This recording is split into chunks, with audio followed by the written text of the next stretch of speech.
Debbie will start our recording and we'll get underway.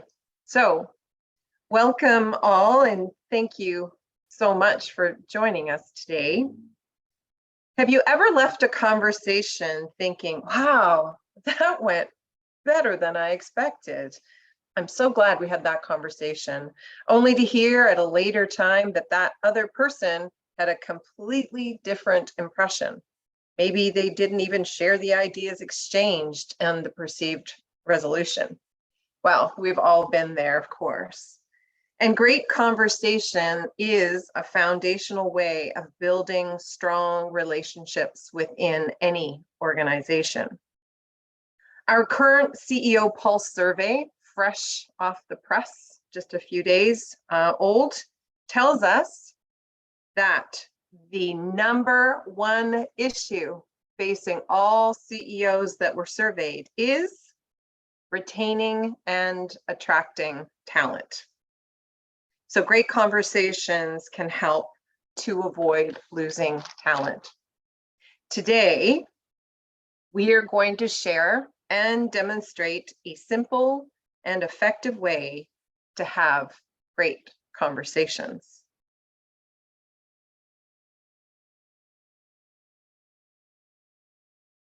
Oh, Debbie.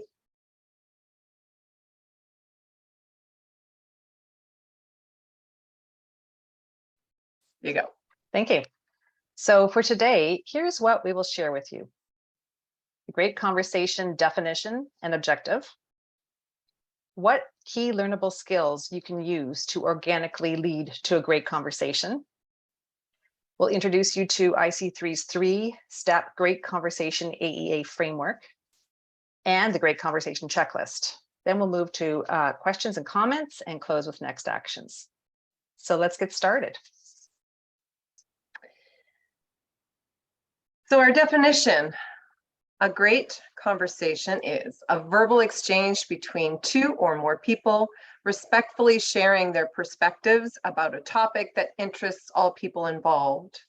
At the root of the exchange is a genuine curiosity, my favorite word, on all sides to learn and understand. So this is our definition of a great conversation.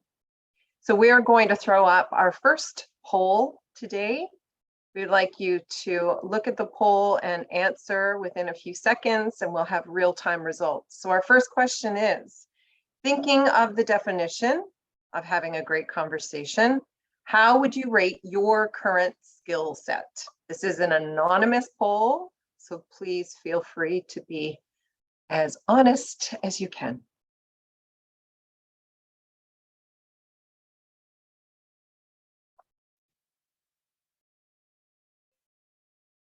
A few more people still pondering our question. Yep, looks like might be coming to a halt. So let's end this poll. So 5% said that their skill set was excellent, 41% good, 55% said inconsistent, and 0% I stumble through, and 0% said I'm terrible. That's a good thing. Great.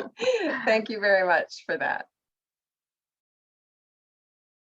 So before we get into the mechanics of the great conversation, it's important to define the objective of the subject. So the objective of having a great conversation is to have better verbal interactions that build stronger connections and mutual understanding, no matter what your role is, no matter what the subject of the interaction is, and we'll demonstrate that today. I want to add two other things to this, and that is that there are two types of conversation. One is transactional, so you're sharing information or data, thinking about ordering your Starbucks coffee. That, of course, is a transactional conversation.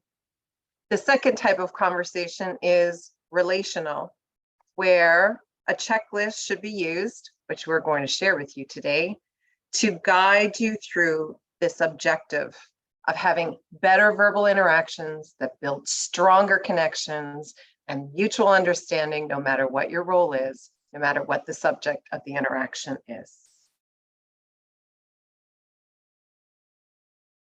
So having a great conversation requires the use of two key skills that, when used, improve success of creating a mutual benefit for all parties involved. Now, both of these skills come naturally to some people, but they are definitely learnable for anyone who wants to build these skills through practice. And utilizing each of these skills in a great conversation will naturally lead you to success, because the skills themselves inherently come from a mindset of a genuine desire to understand and learn. So using these skills will organically lead you to having a great conversation. The first skill is curiosity. The definition of curiosity is the genuine desire to learn more without judgment. Can you advance that, Joanne? Thank you. So awareness of this is critical, because imposing judgment can shut down conversations. Now, this doesn't mean you can't share your own viewpoint. It means you just must be aware of hearing and understanding the other person's perspective fully before giving your own. Ask before tell. Being open and curious with the intent to understand the other's perspective by putting aside your own story first opens conversations and builds trust. And curiosity, by definition, automatically prompts open-ended questions, which is required to truly understand another perspective. Being curious requires complete focus on the other person. You can't listen and ask insightful questions if you're multitasking, distracted, or doing all the talking. Curious conversation allows space for opportunities and possibility that otherwise wouldn't be there. Being curious shows a speaker you value their perspective, and that builds connection. The second skill is empathetic listening. Listening with empathy allows you to perceive and understand the emotions of others so that you can communicate more effectively. Now, many communication signals are nonverbal. So by having heightened emotional intelligence, or EQ, you're able to read emotions of others better, which allows you to adjust how you're reacting and communicating, which would appropriately suit those emotions. Now, of course, in order to gain this heightened EQ, you must build your own self-awareness first. You must be aware of your own emotions and feelings. As human beings, we tend to experience different emotions every day, and these emotions can influence the way we interact with others. And in any conversation, the outcome depends on how well we can manage and understand our own emotional reactions. Since most emotions almost occur instinctively, we can't control how we feel in a given moment, but we can control how we react to those feelings. And we can do that by focusing on our thoughts or pausing before reacting. And using the pause regularly will help you create a habit of very thoughtful reaction. And thoughtful reaction enhances our ability to show empathy for others. Empathy is the ability to understand and share the thoughts or feelings of other people. And that is not done through sharing their experience. It's done through understanding their perspective. Getting to truly understand the other perspective leads to building stronger relationships.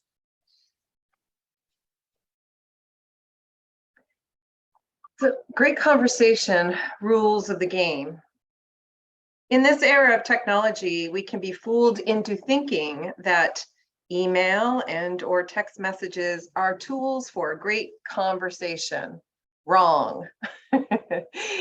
Think about you're in an office and you're wanting to have a great conversation with a colleague that's 4 offices away. You write something on a Post-it note, maybe with a question at the bottom. You go down the hallway and you put that Post-it note on their desk. You leave. They then respond with their own Post-it note, and they walk up to your office and put a Post-it note on your desk, perhaps with a question as well. They leave. Obviously, going back and forth in this method sounds ridiculous, but that is essentially what many of us tend to do when it comes to email and/or text messages, that we want to engage in a great conversation. That tool does not work. The other thing around rules of great conversation is that misalignment kills great conversation. So being aligned, being ready for the conversation, having a clear desk, a clear mind, quiet distractions, an open mind, that will allow you to focus and experience a great conversation. We're going to demonstrate now A misalignment when it comes to a conversation. So here we go. Oh, right. Let me make sure that everyone can hear this. Okay.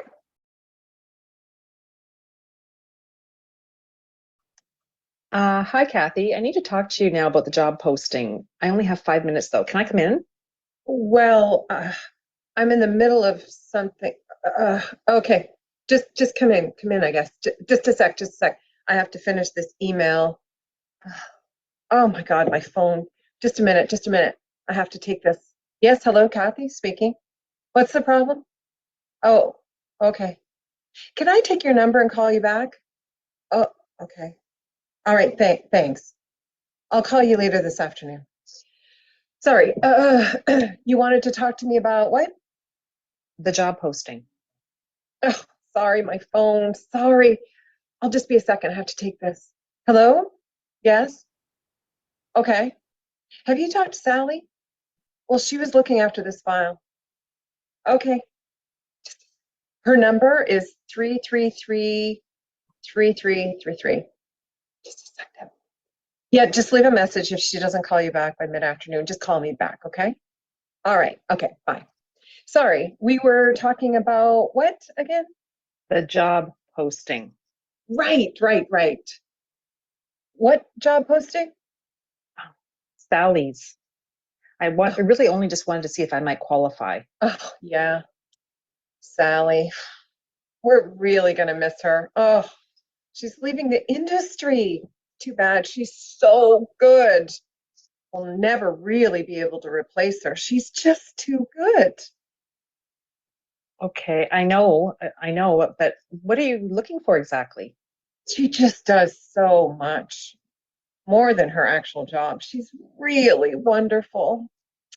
Well, could you tell me if I might have the skills to do her job? Should I actually apply? Oh, sorry. I was waiting for this email. I just have to respond. Just give me just 1 minute. 1 minute. Okay. Sorry. Um, listen, the job posting is on our intranet. Just take a look. It's self-explanatory. You shouldn't have any questions. Just take a look. Oh, sorry, Debbie. Hello? Yes.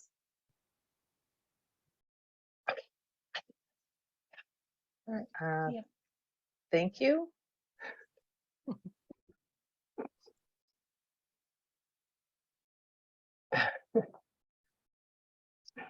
Okay. Our So in acting our skills. yeah, our acting skills, right? In our pursuit to help people improve quality of all relational conversations, like the one you just saw, we have developed a great conversation framework.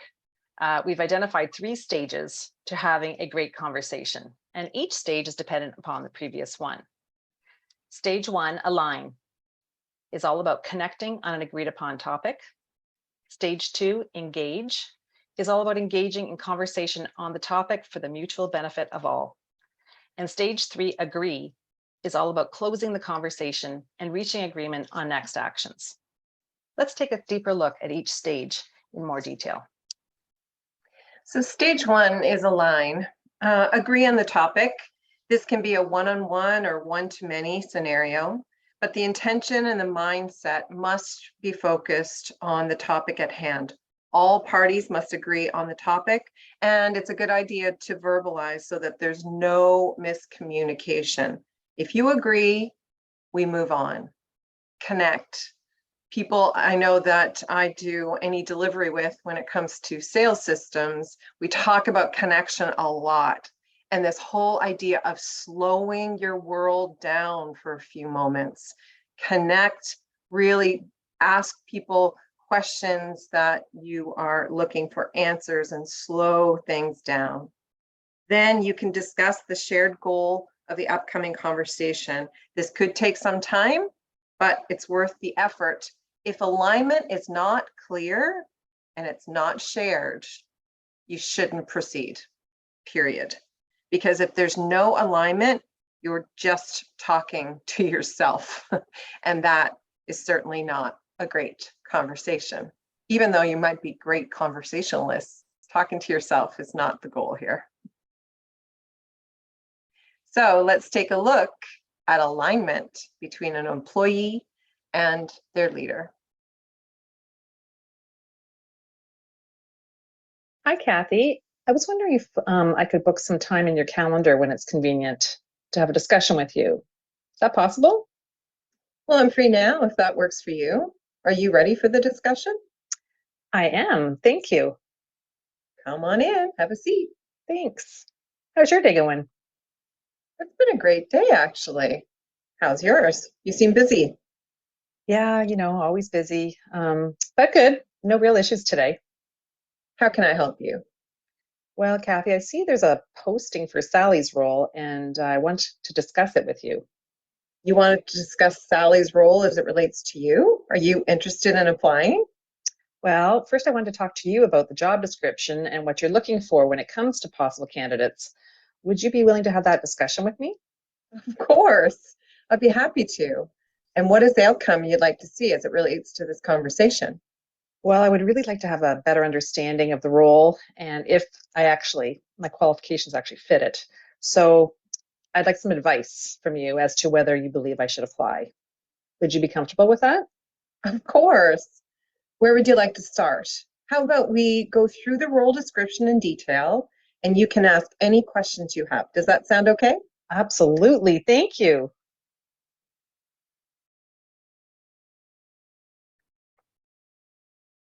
So, stage one, align. We agree on the topic, we verbalize as such, we connect with the individual or individuals that are engaging in the conversation, and we define the shared goal of the great conversation. Stage 2, engage. These are the 5 steps to engaging in a great conversation. Now, conversations will move in and out of these steps in its natural rhythm of achieving understanding. This overview shows the 5 steps and how they connect with each other. Step 1, ask a great question. Step 2, power of the pause. Step 3, listen to learn. Step 4, clarify. And step 5, playback. Let's now take a look at how to be the most successful with each of the steps in detail. Stage 2, engage. The first step is to ask great questions. Once again, I have often talked about this, and it is an important aspect and an important component to a great conversation. Many of us aren't savvy at asking great questions, and it is a skill that must be practiced by using perhaps Blue Butler, if you have it, or even your smartphone to record yourself and replay it back for your learning. Asking open-ended questions that start with, tell me, and just stopping and listening to the others tell and talk about their story is an effective way to learn. We can't assume, based on past experiences with this individual and past conversations, that we know what a future conversation will entail. Things change, we all change. So be open to learning. So using language like tell me is open-ended, and of course, taking data and getting data from the other person is important as well. And that is, of course, where closed-ended questions come in. So let's take a look at asking great questions with an employee to a prospect.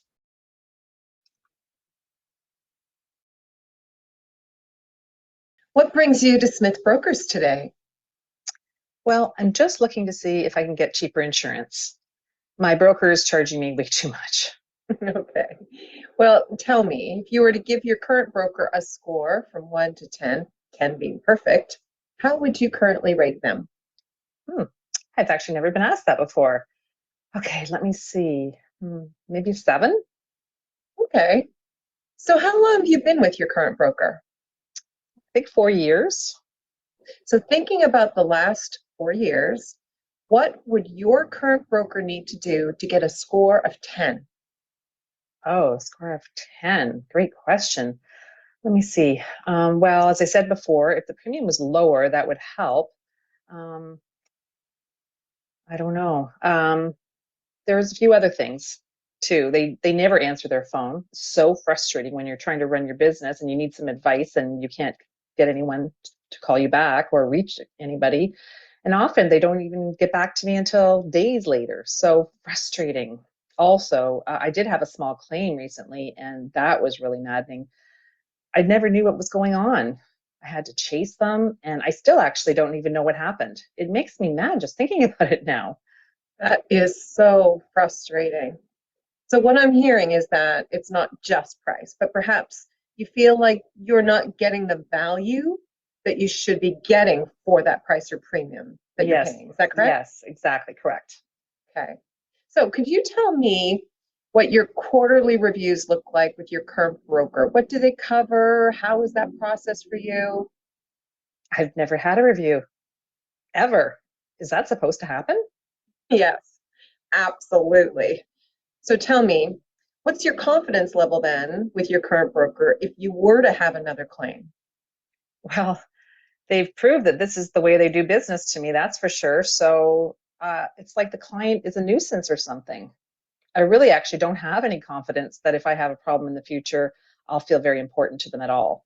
So what if it's a big claim next time? I hope not, but what if it is? That would be awful.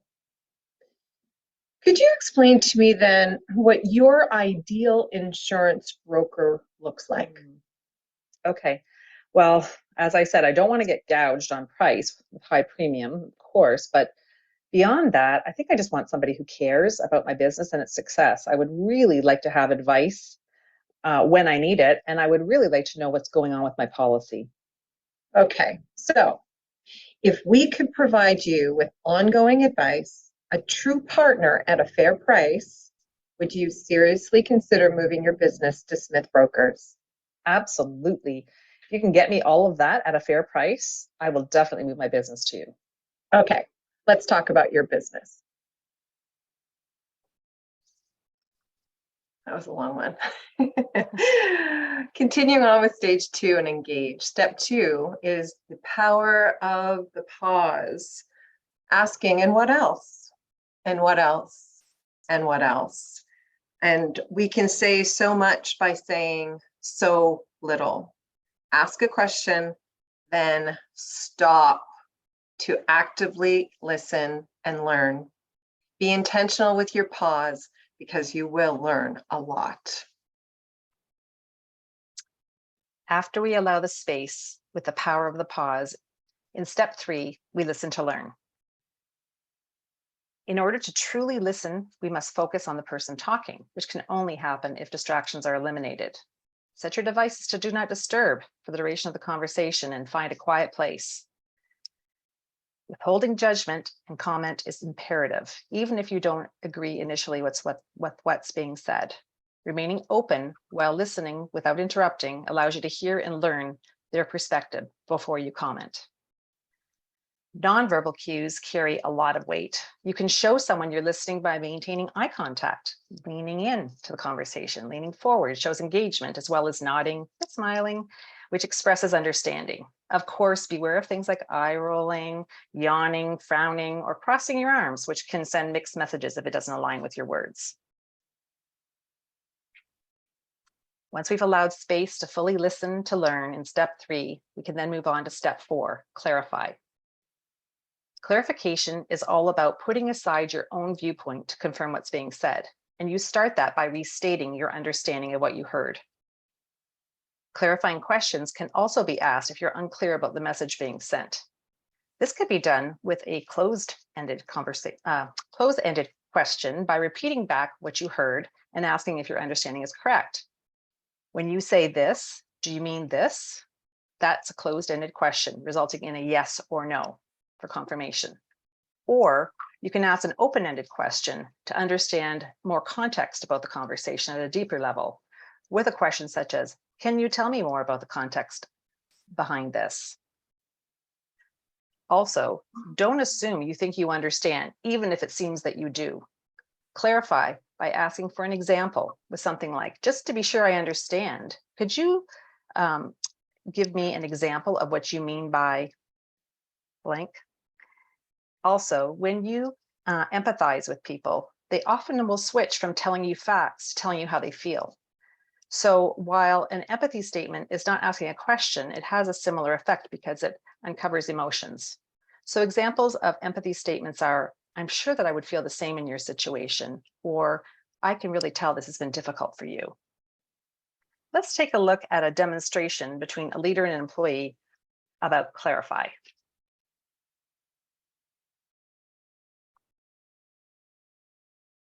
Jane, thanks for accepting my invitation to chat.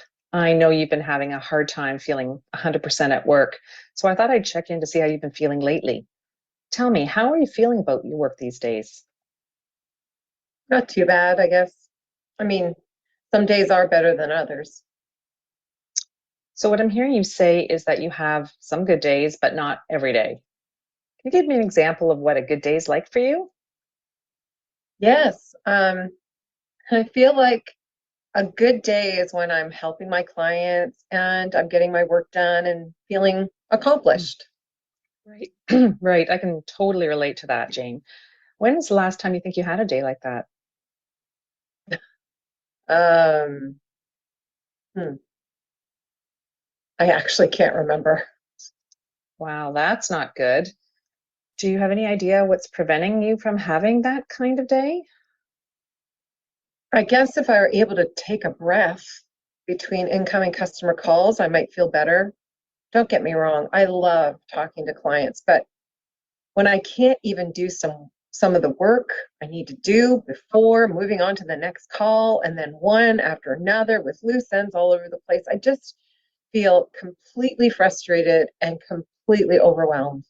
Wow, that does sound frustrating. I'm so sorry. How often are you having days that make you feel that way? Feels like most days, especially since we lost Sue and now Mark is on vacation. So the work distribution is very heavy on those of us that are still here. But this has been going on consistently for months with losing people and then vacations and not replacing people. You know, we're working very hard to find people. It's not easy, but is there anything else that I can do to help you with the situation? Other than replacing the positions that were lost, I don't know. Okay, you've been spending a lot of time on Project X work right lately, and if I was to put that Project X work you and the team are doing on hold for now, would that take enough time pressure off that you could use that time with clients? Yeah, I do think that that would make a difference. Oh, okay, great. Okay, so starting right now, take that work for all activities off of your daily task list and use that time with your clients. How would you feel if we tried that out for a few days and see if that makes enough of a difference? We can chat again on Friday and see how it went. If you are still overwhelmed with workload, we'll brainstorm again. What do you think about that? That sounds really good. Thanks for listening. I really, really appreciate your help.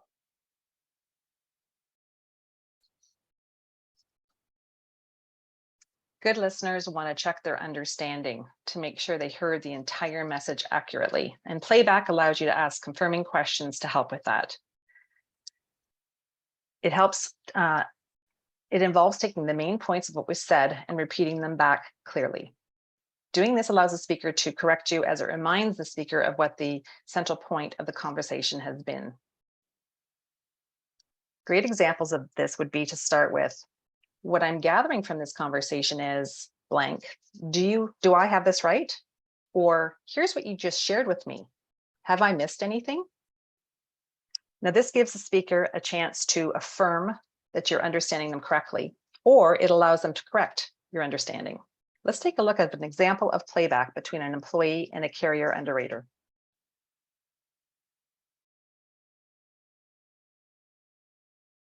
Hi, Andrea. Hi, Irene. Andrea, over the last 5 years, I've been building a relationship with a prospect who has a woodworking operation. No, I know, this is a restricted class of business for you, but I really feel there's mitigating circumstances in this case. Is it possible we can have a discussion about this? Well, as you said, this is a restricted class. I can give you 5 minutes, but please don't take this as a guarantee that I'll be able to help you. Okay, I totally understand. And I do really appreciate your time. So first of all, can you help me understand why woodworking shops are a restricted class of business? Well, sure. Well, there are a couple of things that make this class of business restricted. One, sawdust is highly flammable and also presents an explosion hazard. Two, housekeeping is often a huge risk with these operations due to the storage of highly flammable solvents, glues, and oily rags. So there are issues that almost always result in huge losses. So as a result, the entire class of business is on our restricted list. Okay, so what I'm hearing you say is that if this particular woodworking shop has recently installed a top of the line sawdust extraction system and they have impeccable housekeeping and they store all flammables in a ULC approved container, it may actually not be affected by this restriction. Am I hearing that right? Well, yes, if you can show me that your prospect has done all of this, I could take a look. Oh, amazing. Thank you so much.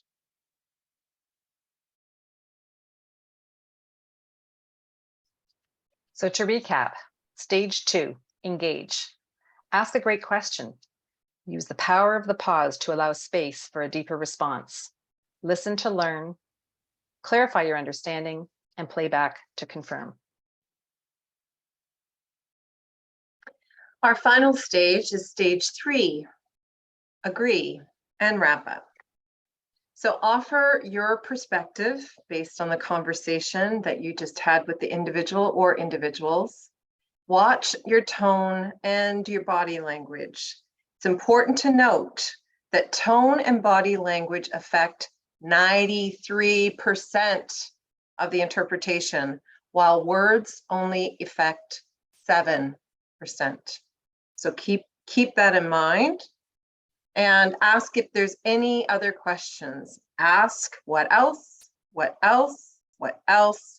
and engage the power of the pause.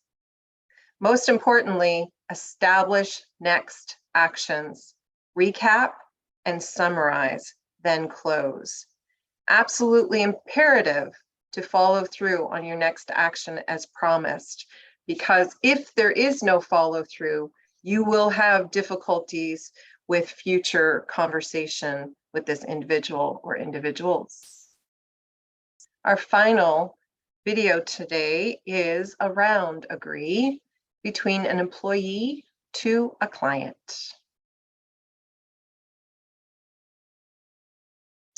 So, Mrs. Jones, when you called yesterday, you were concerned about your policy renewal. You hadn't received the renewal notification and you wanted time to review your coverages before your renewal date. Do I have that right? Yes, you do. Okay, great. I have determined actually what happened and why you haven't received your renewal letter. It was actually sent to the wrong address. There was a mistake in our files, and I want to convey our sincerest apology for this.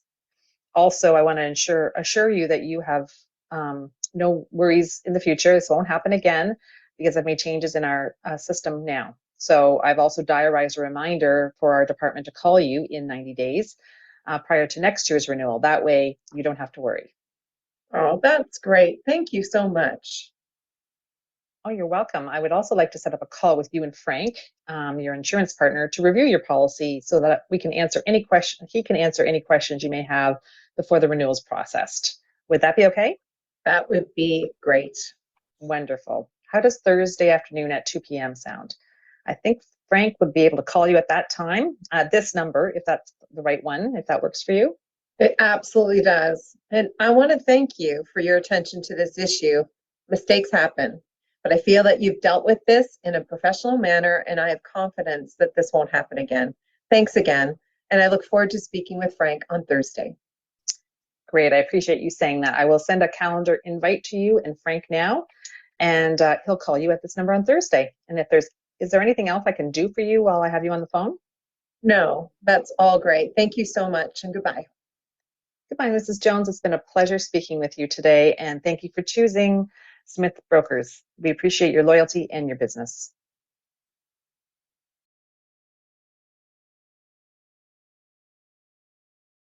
So to recap, stage 3, agree.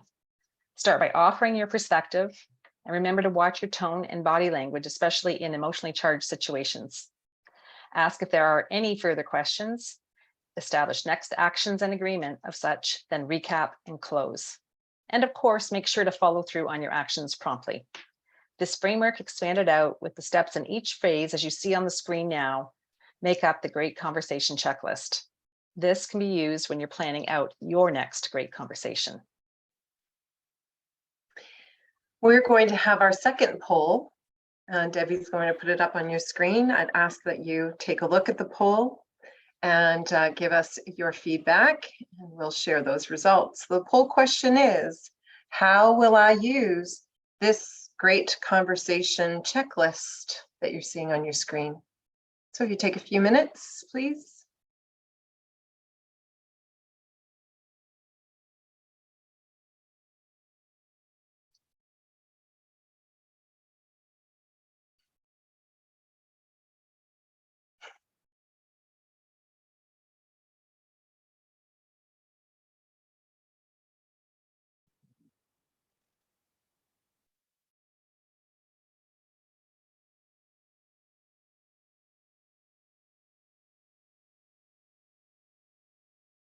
Okay, it looks like all the Great. voting is done. Okay, so we have 19% of you said to incorporate into my next weekly one-on-one coaching. 38%, I will take steps to integrate this learning into all levels of our organization. 42% will practice and improve my relational conversations. Excellent. Thank you so much for doing that. So if you'd like to unmute yourself, I am a great proponent of peer-to-peer learning. You can learn a lot with questions and comments. So please feel free to ask any questions you have, or if you have any comments you'd like to make, just make sure that you are unmuted.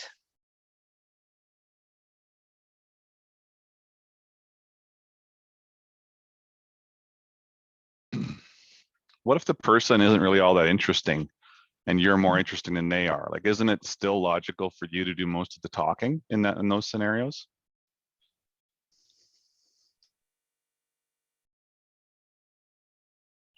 Can you hear me?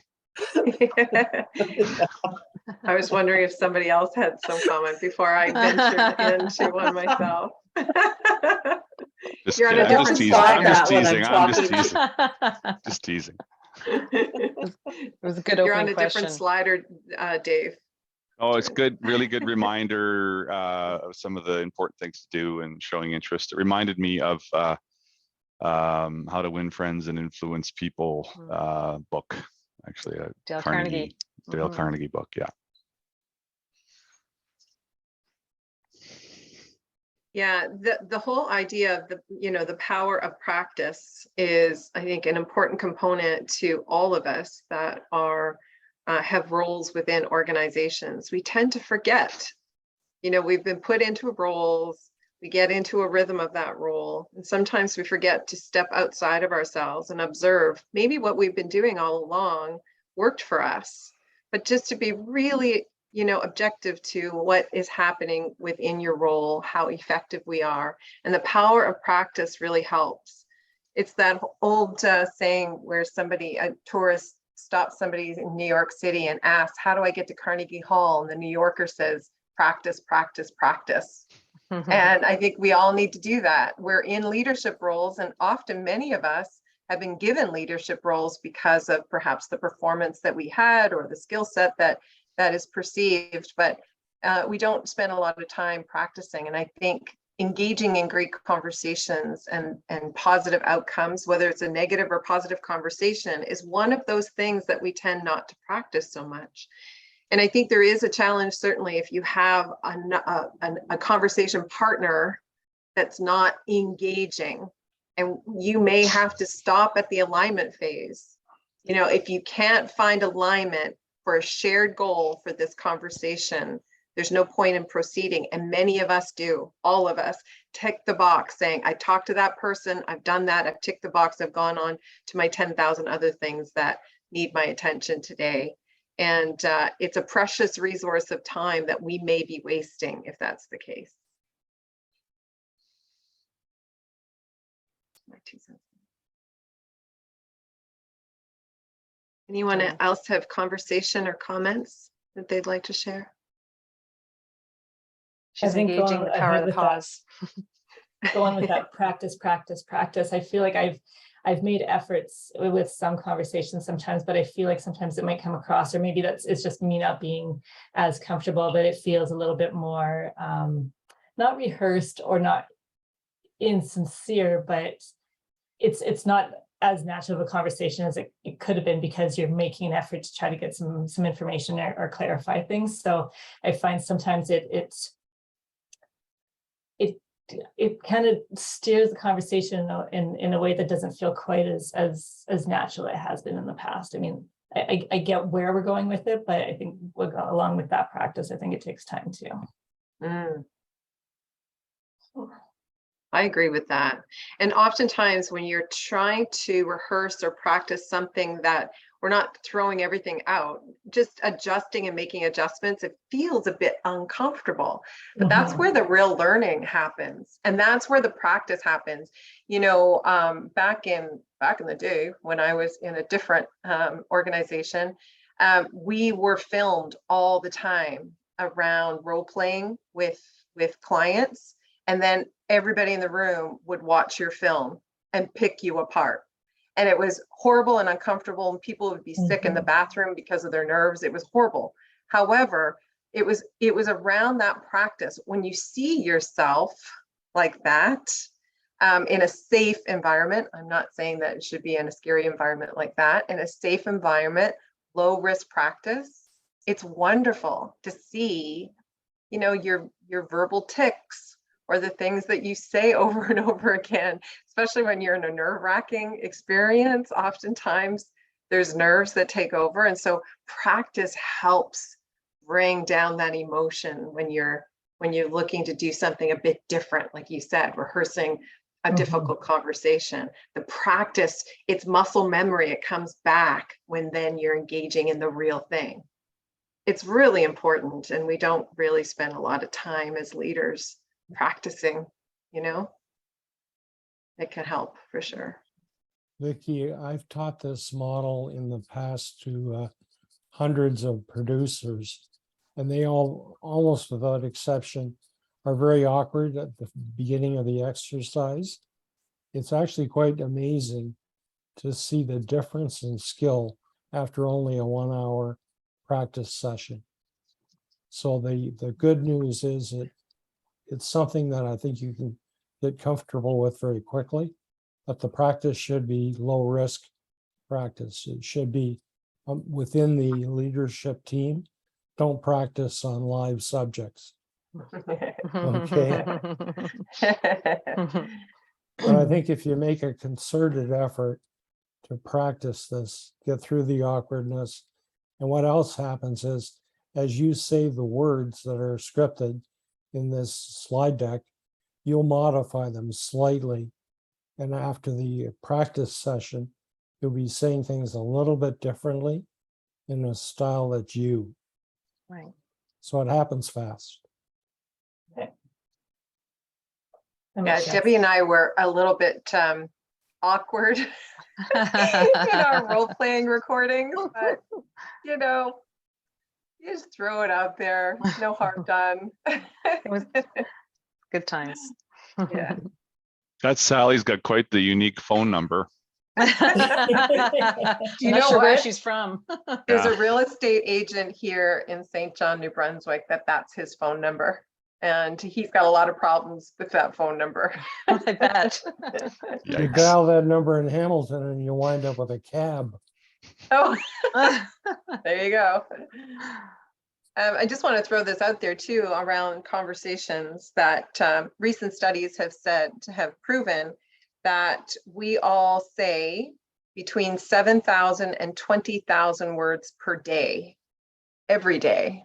So those of us that are chatty Cathys, like this one, I'm probably closer to 20,000, but at minimum 7,000 words a day, every day in our waking hours. So it's like any skill set. language tends to soften over time. Our skill set tends to soften. We sit into it a little bit more comfortably than maybe we should. So sort of taking ourselves out of that and looking at this checklist and starting to, as Rick said, embed it into our own social style and getting through those things so that we're having great conversations, the results can be just magnificent. So in trying to think about some of the tougher conversations or some of the escalated, or when the clients, contact us and they're frustrated or whatnot, do you think, I'm thinking this is what I'm getting from here, is if we can turn it into more of a relational conversation rather than a transactional one, then hopefully that would help to just calm the person down and feel like they're actually valued and heard and everything. Because if you're strictly focusing on the transaction, then that whole other aspect of it doesn't get dealt with, right? And then so they're still frustrated, they're still feeling unheard or whatever, even regardless of how the transaction goes, right? Well, I can offer something with respect to that. I think the power of the pause is really important in that situation, and that you're fully listening to learn, and that you are allowing them to speak, even if it wasn't exactly the way it played out on your end. Just allowing them to be heard will actually bring that emotional charge down a little bit, so that they can actually calm down. They've been heard. You restate what you heard, at least take the key points from it. And then you can move forward with a conversation. But those emotionally charged situations are the most challenging to deal with, and being heard is what their need is. So listening to learn, power of the pause. I love your comment though, Vicki, taking it from transactional to relational. Absolutely. I mean, even if that mind shift is something that's learned today, that's so important, because that first stage, being aligned, using the same language as the client. I don't know if you remember our role play, but she was frustrated, or I was frustrated. One of us was frustrated, and the other mimicked that. I hear you're frustrated. They use the same language. If she had said, I'm frustrated, I said, oh, I can see you're upset. No, I'm not, I'm frustrated. Oh, I can see you're feeling a little bit that, no, I'm frustrated. So aligning with that same language and bringing that emotion down and aligning and taking that time and effort to do that, it can bring that down so that you can move on to engage and effectively close. And that's a relational conversation, a great conversation. And it can be very rewarding. Starting with sort of a mess and finishing on a high note, it's pretty good. Yeah. I just want to say, as a general comment, sometimes it's really hard to close off and wrap up. If they're standing in your office and they just won't leave, and you feel like you've done the questioning, you've done the pausing, you've done the empathy. Now go. That's when you stand up, Barbie. You just stand up, and then it's like the Sean thing, right? You just walk out of your office, and then eventually they'll realize the conversation's over. It's so awkward if it gets to that point, though. But yes. Yeah. That's what happens with Hootie when we just finally we just have to walk away. Honesty is the best policy, Barbie. You say, here's the next action. This is what I'm going to do. This is our follow-up. Now we're done. Have a wonderful day. Let me walk you to the front door. And that you just, like honesty is the best policy. Off we go. Yeah.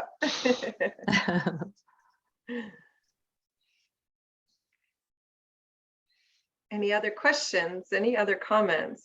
Those are great so far. Yeah, one question, John. Have you ever used the process of following up and writing after a conversation like this to recap what was agreed upon and such? Great conversations are fantastic right up until you walk out of the room and then no one agrees what was said. Yeah. That oftentimes, from my perspective, you're misaligned from the beginning, right from the get-go, that you're talking here, this person's talking there. I've had this experience. I don't know if you have. I'm going through my great conversation, just great. They're on a different level. All of a sudden, there's complete misalignment after the fact because we weren't aligned at the beginning. And it may seem awkward, but you saw in our role play that we actually verbalized. let's just talk about the goal for this conversation. Let's make sure that we're both aligned on what we're expecting from this conversation. Verbalize it. Because sometimes I think we all feel like, oh yeah, we're aligned. We're saying the right things, I think. And you get to the end of it and it's all for naught. You can still be blindsided by a passive aggressive though. Yeah. So they can lead you to believe that it's been a great conversation and they're just not comfortable fessing up. So I think, Pete, if you trust your gut and you think confirming in writing, as long as it's a balanced recording of what you think took place, and ask for confirmation back. Well, I liken it to a lot of board meetings, right? You have minutes that you have to agree on and approve. And with clients and such, we do the exact same thing. And one thing we're trying to get our team to do is when they've had conversations with clients, that they follow up with an email or a letter or some documentation to the client, reaffirming what was agreed upon in the action items coming out. One, it's good E&O process.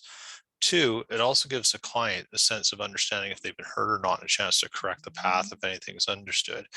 And it's a little more difficult in your organization because as leaders, the people sort of who look up to you expect you to be able to remember everything intimately. And The that's way a they really remember big, that's a really big challenge, because what they forget is that, guess what? I'm going to have 7 more of these in the next 20 minutes. And the 7 conversations are all going to blend into each other a little bit. And that's the part where I say, I've always tried to take notes, look down. Sometimes the action item of following up with them directly isn't always on time, but it's something we'd like to do a little bit more of because it helps make sure everyone's clear. Even if you don't agree. Agreeing to disagree is better than no agreement. Absolutely. Mm-hmm. I do agree.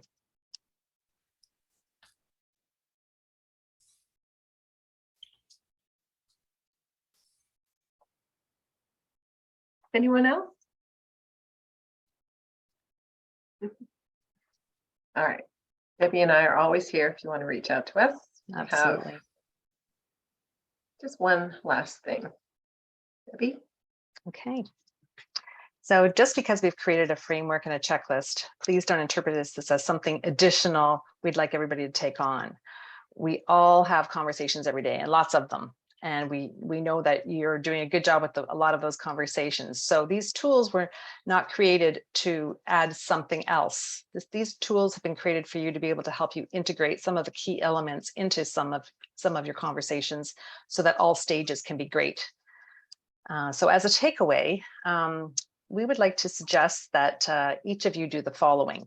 It won't take a lot of time, but doing it could yield some really big benefits. So we'd like you to think of evaluating a recent conversation you've had using the Great Conversation Checklist. Run through it and identify 1 or 2 areas that you'd like to improve on. You may notice some gaps as you go through our checklist and thinking about your conversation in the areas that maybe you were uncomfortable, or maybe you didn't get the outcome that you were looking for, or it didn't go as smoothly as you thought. Maybe you can find out 1 or 2 of those areas that you could use to have a better relational conversation. Then you can proclaim your goals to your leadership team, and then go ahead and practice those areas you want to improve. Gives a little bit of structure to this webinar and some takeaways that you can actually work on with regarding your own conversation. So I know the first poll showed that a lot of people are saying they have inconsistent conversations, which is probably probably not uncommon in any group of leaders. So we'd like you to be able to have a little bit more consistency in your conversations. And we think this is a way that you can get started at that. So after this webinar, we're going to have you identify the 1 to 2 areas, proclaim your goal to your leadership team, practice. And then, of course, if you're struggling and you think that you would like some more help from us, you can reach out to us through myself or Joe, Rick or Sadie as well, too, about how we can give you guys some more support. So after this webinar, we're going to send an email to each of you that'll include the exercise that we just talked about, a link to this entire video, which will include all the demonstrations, whether you want them or not. There's some of the acting may not be ideal, but the passion was in it. The webinar resource package, which includes all the script wordings to those role play exercises, which helps you kind of link the checklist to that, and a PDF fillable copy of the Great Conversation Planning Checklist, so that when you are going to have a difficult conversation, a more challenging conversation, you can actually use that framework as a way to kind of plan some of the stages out and some of the what ifs that you may expect in a conversation. So in closing, being intentional in your conversations is costless, but the dividends in doing that will produce, and what it can produce could be priceless. So thank you for being with us today. Have a great day. Thank you, everyone. Thanks, everybody. Thank you. Thank you. Thanks, everyone. Good to Thank see you.